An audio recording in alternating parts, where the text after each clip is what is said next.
If you don't like the narrative in the NFL, just stick around 15 minutes because it's going to change. And that is definitely what we see with today's news, because the narrative around who Sean Payton is as a coach, what his players would be willing to do for him, and how he's handled this Russell Wilson thing is flipping on a dime, and I am definitely here for it. If you're new to this channel, my name is Ben. I break down all things Denver sports, and let's dive in. So it's been really popular as of recently to look at how Russell Wilson was benched, look at how he was approached about getting rid of his injury guarantees, and to say, oh, this is going to really hurt the Broncos.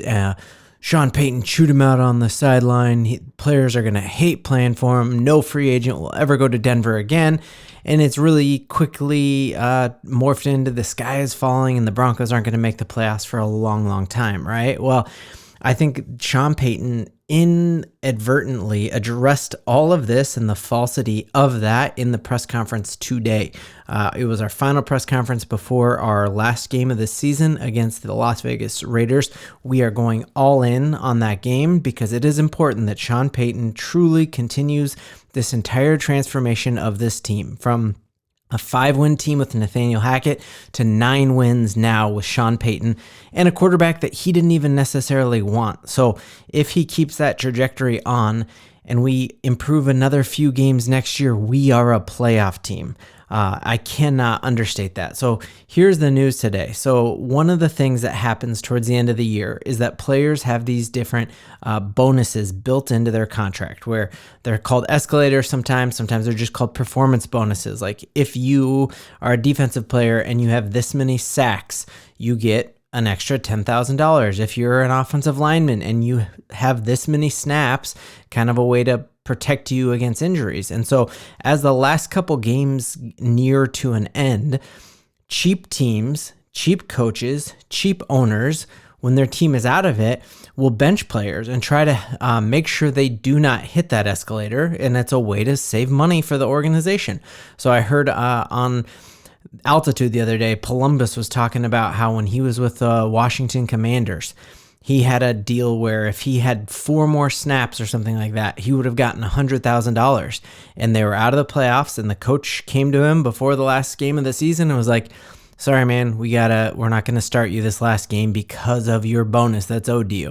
So like, that's a really Bush League thing to do. But look at this. Sean Payton shows he's not that kind of dude. He actually is a player's coach.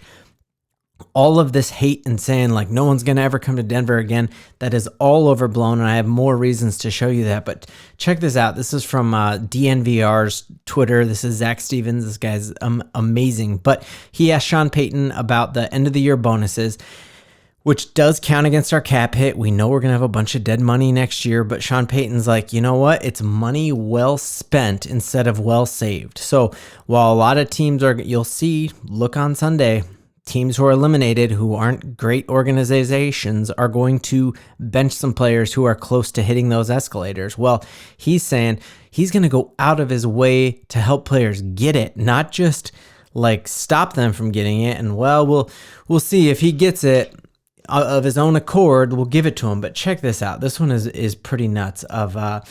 When he was coaching Emmanuel Sanders, remember the former great Broncos receiver, he was just a few catches, 4 of them, short of a $500,000 bonus. Before the game, he tells them, hey, you're going to have that in the first quarter. Well, guess what? He ended up with 9 catches for 110 yards. So that is the kind of thing that players are going to run through a wall for. That, like, all of this narrative from the outside, and you've heard Sean Payton literally use those same words, that the further away you get from the organization, the more people are saying that there's not a good culture. And he's like, but when you're actually here, there is a good culture. And I think the only way that you rebound from being 1-5 and down 3 scores to the Chicago Bears on the road after losing an embarrassing game to the Dolphins, the only way that happens is if players are actually bought in on this coaching staff. And this is the kind of thing that helps them get there. Like we see in his introductory press conference, like he talked about how he wants to be maniacal he wants to be a maniac when it comes to the details, like buying a $300,000 stereo system for Club Dub and just pumping out music anytime the Broncos win in an opposing locker room, which is gonna happen in Las Vegas on Sunday. you can bet Club Dub will be there, and we are finishing the year on a high note. We are putting this Russell Wilson drama behind us, and we're moving on as Broncos country. And this will be the last year since 2016 that we missed the playoffs. And I am confident saying that because Sean Payton is our trigger man. Sean Payton is our coach, and he's flipping this entire culture of this organization around. I think one of the things that shows that so well was the play of our fullback, Michael Burton. So he had one of the most insane plays ever in that awesome touchdown pass that Jared Stidham threw to Lil Jordan Humphreys on Sunday against the Chargers.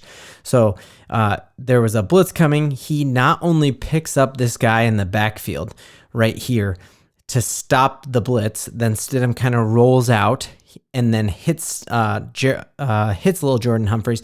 Michael Burton runs 40 yards down the field in an all-out sprint, passes the wide receiver Lil Jordan Humphreys, who's caught the ball, and makes a crucial block almost at the goal line, which helped him get into the end zone. And so that is not the type of play that you see from a team that has given up on its coach. That is not the type of play you see from a team that has given up on this organization. And so I think all this noise about how Sean Payton is not a player's coach, it needs to stop because it's just not factual. And I think the other thing that really leads me to feeling confident about that take is just the fact that, yes, the Broncos approached Russell Wilson, and yes, we may have done Russell Wilson a little dirty as it goes, but we need to also remember that Russell Wilson was at one point in time the laughingstock of the NFL, that